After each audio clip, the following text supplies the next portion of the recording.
শুভেন্দু অধিকারী শুধু অসন্তুষ্ট হবে না, বাংলার যে সুশীল শাহবাগী শুভেন্দুরা আছে তারাও কষ্ট পাবে এই কথাগুলো শুনলে। তাহলে সেই জায়গাতে আমাদেরকে আজকে as a nation and country we have to define আমরা আসলে শিক্ষা বলতে আমরা আসলে কি অ্যাচিভ করাতে চাই আমার এই 20 কোটি জনগোষ্ঠী থেকে। রাষ্ট্রের ট্র্যাজেডি হচ্ছে যে সে কখনো শিক্ষা জিনিসটাকে ডিফাইন করে নাই এই রাষ্ট্র। সে সংবিধানে বলেছে এটা একটা মৌলিক অধিকার, কিন্তু এটাকে সে ডিফাইন করে নাই। মানে জিনিসটা কি, এটাকে একটা হাতি, মানে আমি কি জানলে পরে আমি শিক্ষা পেয়েছি বলে ধরে নেওয়া হবে। তারপরে হচ্ছে বিদেশি তহবিল পাওয়ার জন্য শিক্ষিতের ডেফিনেশন, শিক্ষার ডেফিনেশন করে নাই, কিন্তু শিক্ষিতের ডেফিনেশন করেছে। সেটা হচ্ছে আপনি স্বাক্ষর দিতে জানেন কিনা। কারণ হচ্ছে যে আপনাকে বিদেশের অনেক তহবিল লাগে, একটা মূর্খ জাতি আমরা লেখাপড়া জানি না, তো আমাদেরকে টাকা দাও। তো প্রতি বছর এই কথা বলে বলে আমরা প্রচুর ভিক্ষা পাই।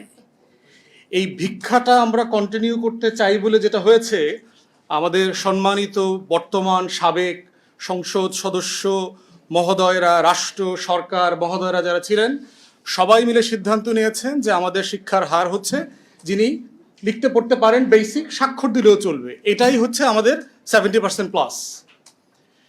কিন্তু আসলে শিক্ষার যে ডিফাইন্ড জায়গা আছে গ্লোবালি, সেখানে আপনি যদি বিবেচনা করেন আমার শিক্ষার হার কোনোভাবেই 30% ক্রস করে না। তো এখন প্রশ্ন হচ্ছে আমার একটা জাতির কত অংশকে আসলে লেখাপড়া করে শিক্ষিত করা দরকার। সবাইকে লেখাপড়া করানো দরকার, সবাইকে এর আগে বলে গেছে স্কুলে কলেজে বিশ্ববিদ্যালয়ে পড়াতে হবে। এই অর্গানাইজড এডুকেশনের সিস্টেমটা হচ্ছে it's a by product of industrial revolution. আপনি দেখবেন যে হিস্টোরিক্যালি লেখাপড়াটা সংযুক্ত ছিল ধর্মীয় প্রতিষ্ঠানের সাথে। অক্সফোর্ড, কেমব্রিজ, হার্ভার্ড, নটরডেম, এর প্রত্যেকটা প্রতিষ্ঠানের হিস্ট্রি দেখবেন এটার সাথে হচ্ছে আপনার স্থানীয় চার্চের সম্পর্ক ছিল। পাদ্রি এলাকার ছেলেপেলেকে ডেকে ওখানে লেখাপড়া করাতো, এবং এটাই আস্তে আস্তে গ্র্যাজুয়ালি ডেভেলপ করেছে। অর্গানাইজড লেখাপড়ায় মুসলমানদের কন্ট্রিবিউশন আরও পুরাতন। আল কারাউইয়ুন, যে মরক্কোর সেই বিখ্যাত বিশ্ববিদ্যালয় যেটা অর্গানাইজড প্রসেসের মধ্য দিয়ে 1100 বছর হয়ে গেছে, এটা পারফর্ম করছে, পৃথিবীর ওল্ডেস্ট ইউনিভার্সিটি। তাহলে ইন্ডাস্ট্রিয়াল রেভলিউশনের পরে কেন সার্টেনলি রাষ্ট্রগুলো, রাজ্যগুলো, এম্পায়ারগুলো বোধ করছে যে আমার একটা শিক্ষা কারিকুলাম দরকার, একটা মেকানিজম দরকার? কারণ তার কর্মচারী দরকার, কারণ তার স্পিনিং মিল করছে। আপনি বেডফোর্ডের কথা চিন্তা করেন, ম্যানচেস্টারের কথা চিন্তা করেন, বার্মিংহাম, ওল্ডহ্যাম, লিভারপুল, এই শহরগুলো তখন কি করছে? আমার মতো বেঙ্গল কলোনির মতো সারা দুনিয়া থেকে রিসোর্স এক্সট্রাক্ট করে সেখানে সে কাপড় বানাচ্ছে, সেখানে সে তুলা বানাচ্ছে, সেখানে সে স্পিনিং ডাইং ফ্যাক্টরি তৈরি করছে, সেখানে সে সাইকেল তৈরি করছে, সেখানে সে টেকনোলজিক্যাল ডেভেলপমেন্ট তৈরি করছে, এবং এইটা সে আবার আমার কলোনির বাজারে হাই ট্যাক্সেশন দিয়ে বিক্রি করছে। তাহলে এই কাজটা করবার জন্য তার তো ট্রেইনড ফোর্স লাগবে। এই ইন্ডাস্ট্রিয়াল, এই শিল্প বিপ্লবের কর্মচারী তৈরি করবার জন্য হচ্ছে তারা অর্গানাইজড লেখাপড়া শুরু করে। এবং এখনো ইংল্যান্ডের অধিকাংশ স্কুলের মালিক হচ্ছে চার্চ অফ ইংল্যান্ড, এখনো অ্যাজ অফ টুডে। কারণ আমি ইংল্যান্ডে মাস্টারি করছি, স্কুলে কলেজে, আমি সেখানে দেখেছি মানে হিউজ, মানে যে কাঠামো আপনার, এবং দেখবেন বড় সকল স্কুল হচ্ছে চার্চের সাথে কানেক্টেড। বড় বড় চার্চের সাথে ওখানকার সবচেয়ে বড় প্রাইভেট স্কুল, গ্রামার স্কুলগুলো সেখানে কানেক্টেড আছে। যদিও আমাদের সুশীল বাঙ্গু এলিটরা শুনলে ওর তো আজকে হার্ট অ্যাটাক হয়ে যাবে, বলে কি ধর্মীয় প্রতিষ্ঠানের সাথে লেখাপড়া, ইমান ইজ্জত কিচ্ছু থাকবে না। তো শুভেন্দু অধিকারী শুধু অসন্তুষ্ট হবে না, বাংলার যে সুশীল শাহবাগী শুভেন্দুরা আছে তারাও কষ্ট পাবে এই কথাগুলো শুনলে।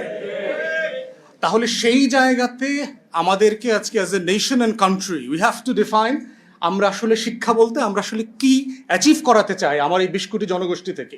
আমার এই 20 কোটি জনগোষ্ঠীর জন্য কি দরকার? আমার কয়েকজন ডাক্তার দরকার, আমার কয়েকজন ইঞ্জিনিয়ার দরকার, আমার কয়েকজন অ্যাকাউন্টেন্ট দরকার, আমার কয়েকজন লয়ার দরকার। যেই জিনিসটা ফর্দে কেফায়া আকারে আমরা শরিয়াতে পড়েছি, যে কিছু জিনিস আপনার দরকার, সবার জন্য দরকার নাই, সবাইকে সেটা বানাইতে হবে না, আপনার এজ এ নেশন ফাংশন করবার জন্য দরকার। আপনি সেখানে কি করছেন? সোনার বাংলায় প্রত্যেক জেলাতে জেলাতে মেডিকেল কলেজ, প্রত্যেক জেলাতে জেলাতে বিজ্ঞান ও প্রযুক্তি বিশ্ববিদ্যালয় নামে মূর্খ এবং বেকার তৈরি করবার কারখানা বানিয়েছেন, জাতীয় বিশ্ববিদ্যালয় বানিয়েছেন। আপনার ঢাকা বিশ্ববিদ্যালয় থেকে শুরু করে প্রত্যেকটা পাবলিক ইউনিভার্সিটিতে ফিজিক্স আছে, অথচ এই সোনার বাংলায় একজন ফিজিসিস্ট নাই। কেমিস্ট্রি আছে, কিন্তু কোনো কেমিস্ট্রি রিসার্চ নাই। আপনার এখানে বায়োলজি আছে, অথচ আমাদের দুনিয়া সেরা কোনো বায়োলজিস্ট নাই। আপনার এখানে সব সাবজেক্ট আছে, কিন্তু সাবজেক্টের কোনো মানে এক্সপার্ট এখানে নাই। তাহলে ওগুলো কেন আপনি রেখেছেন? আমরা দেখবেন, আমরা যারা সোকল আমাদের জেনারেশনে ভালো ছাত্র ছিলাম, সবাই আমরা কিন্তু কেউ বাংলাতে ভালো নাম্বার পেতাম না, আমরা ইংরেজিতে বেশি নাম্বার পেতাম। বাংলা ভাষাটা দুর্বোধ্য মনে হতো। এবং এখনো দেখবে, এখনকার জেনারেশনে দেখলাম একই সিচুয়েশন। তাহলে যেই ছেলেমেয়েরা 12 বছর ধরে বাংলা পড়ে, ইংরেজি পড়ে, সেই সোনার বাংলার ছেলেমেয়েরা বাংলা লিখতে পড়তে পারে না শুদ্ধভাবে, ইংরেজি লিখতে পড়তে পারে না। এবং অ্যাজ ইফ নতুন করে আমরা একটা শিক্ষা সংকটে পড়েছি তা না, it has been A crisis. আমরা এই সংকটেই ছিলাম, এই সোনার বাংলায় লেখাপড়া ছিল না, এবং ছিল না এই জিনিসটাও আমাদের পলিটিশিয়ানরা বোঝার মতো ছিলেন না, কারণ তারা বস্তি আর চাঁদাবাজির মধ্য দিয়ে তারা পার্লামেন্ট পর্যন্ত গেছেন। এরা কেউ লেখাপড়া করে পার্লামেন্টে যায় নাই। তাহলে এই জাতির ট্র্যাজেডি হচ্ছে একটা মূর্খ generation have been the governors and rulers for generations for last 5 decades। এই মূর্খ জনগোষ্ঠীরা যখন জাতির নেতা হয়, তখন সে চিন্তা করে ইন্টার পাস ডিগ্রি পাস কেন, সাইন করতে পারলেই তো হইল।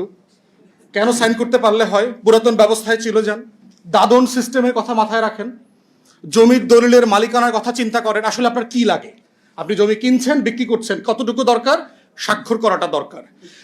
ঋণ নিতে যেতে হয় আপনার বাজারে, বেচা কেনার জন্য যেতে হয়, কি করতে হয়? একটা টিপসই দিতে হয়, স্বাক্ষর দিতে হয়। তাহলে এই যে মূর্খরা আসছে বিভিন্ন জায়গা থেকে, জনপদ থেকে, আমার ঢাকাকে, কেন্দ্রকে গভর্ন করবার জন্য, সে চিন্তা করে দেখেছে কই আমার মা, খালা, চাচি, দাদা, দাদি, হ্যাঁ করতো ওই স্বাক্ষর করা ছাড়া আর কোনো কাজ নাই। তাহলে এত লেখাপড়া করতে হবে কেন? ওইটাই শিক্ষিত বলে দেন, আমার 75% শিক্ষিত।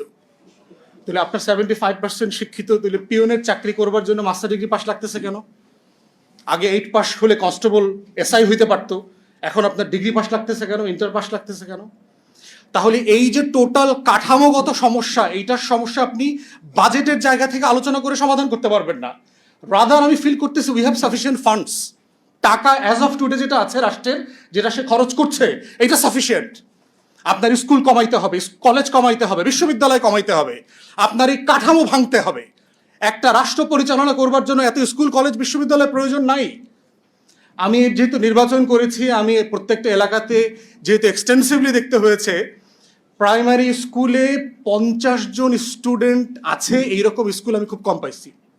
50 জন স্টুডেন্ট আছে, কিন্তু পাশেই দেখবেন নুরানি মাদ্রাসা আছে, ফোরকানিয়া মাদ্রাসা আছে, ওই মাদ্রাসায় 200-250 স্টুডেন্ট আছে।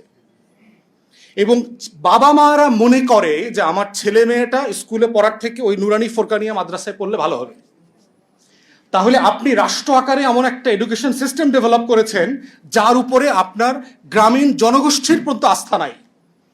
এবং ওই প্রাইমারি স্কুলগুলোর যারা টিচার, তাদের ছেলেমেয়েরা আবার ব্র্যাকের স্কুলে পড়ে, ইংলিশ মিডিয়াম স্কুলে পড়ে। ট্র্যাজেডিটা খেয়াল করছেন? মানে যে ডাক্তার যে হাসপাতালে আপনাকে চিকিৎসা দেয়, সে মরার সময় কিন্তু ওই হাসপাতালে মরে না, ও সিঙ্গাপুরে গিয়ে মরে। মানে যেই উপদেষ্টা অথবা যেই মন্ত্রী আমাকে আপনাকে বড়ি খাওয়ায়, ট্যাবলেট খাওয়ায়, ও মরার সময় লন্ডনে যাবে। লন্ডনে যাবে তাও ডাক্তারের কাছে না, শপিং মলে যাবে ডাক্তার দেখাইতে। তাহলে এই সোনার বাংলার যে কন্ট্রাডিকশনস, এই কন্ট্রাডিকশন ফিলসফিক্যালি যদি অ্যাড্রেস না করা হয়, এইটা বাজেটের প্রবলেম না। The problem is much deep down in our structural statecraft. এবং সেই জায়গাতেই হচ্ছে আজকে এখানে মাননীয় কয়েকজন সংসদ সদস্য আছেন, তাদেরকে এই জায়গাগুলোকে অ্যাড্রেস করতে হবে যে রাষ্ট্র আকারে ফাংশন করবার জন্য এই কাঠামো ভাঙতে হবে। সাহস করে বলতে হবে যে আমার দেশের অধিকাংশ কলেজ, বিশ্ববিদ্যালয় শাটডাউন করে দিতে হবে, সিম্পলি বন্ধ করে দিতে হবে। কারণ এটার প্রয়োজন নাই, এটার প্রোডাক্টিভিটি নাই। পিয়ন হবার জন্য লেখাপড়ার প্রয়োজন নাই প্রাইমারি স্কুলের পরে। বিজ্ঞানীরা, গবেষকরা সবাই বলেছে আমরা আমাদের জীবনে যা শিখি, এইটা মোস্টলি 14-15 বছর বয়সের ভিতরে শিখে ফেলি। আপনারা সবাই আপনাদের জীবনে আজকে তাকায় দেখবেন, আপনি সারাদিন যা করেন 15-16 বছর বয়সের পরে যা শিখছেন ওগুলো দিয়ে করেন না, যা করেন তার আগের সময়টা দিয়ে করেন। তাহলে আসলে আমি রাষ্ট্র আকারে কি শিখাইতে চাই? 3টা মৌলিক জিনিসকে সামনে রেখে আমার কাঠামো মেরামত করতে হবে। একটা হচ্ছে রাষ্ট্রের এডুকেশনের একটা নলেজ পার্ট থাকতে হবে, যে এই রাষ্ট্র আমাকে আপনার সমাজ, আমার পরিবার, আমার চারপাশ, আমার ইতিহাস, আমার অ্যানথ্রোপোলজি সম্পর্কে আমাকে শিখাবে, যে আমি আসলে কে, কোত্থেকে আমার এই জাতিসত্তার বিকাশ হয়েছে, এই নলেজ পার্ট। সেকেন্ড হচ্ছে স্কিল পার্ট, যে আমি একজন নাগরিক আকারে ফাংশনাল হবার জন্য আমার কিছু জিনিস জানতে হবে, আমার 4-5টা ভাষা জানতে হবে, আমাকে 4-5টা কাজ জানতে হবে, আমাকে বেসিক কমিউনিকেশন জানতে হবে। থার্ড হচ্ছে ethics, morality, what can be done and cannot be done, legal frame কি, এটা মোরাল ফ্রেমটা কি। এই 3টা মোটা দাগের জিনিস শেখাতে একটা রাষ্ট্রকে 5-7 বছরের বেশি লেখাপড়া করানোর প্রয়োজন নাই। তাহলে এই কাঠামো ভাঙলে আপনার হাতে আরো টাকা আসবে।